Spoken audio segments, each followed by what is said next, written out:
My name is Garrett Montrone. I'm a BIM project specialist, and I work for Western Sheet Metal. I've been working here since I was about 12 years old, so on and off for about 9 years.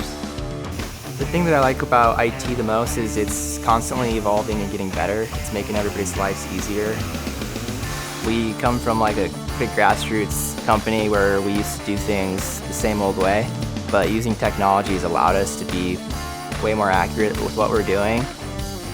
Whenever there's new technology coming out, it's kind of hard to, there's a learning curve that's involved with it, and probably the biggest challenge is learning how to do it and kind of being like the first one to do it in a company.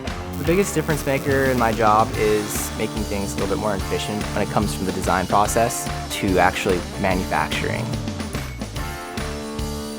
Efficiency makes a difference.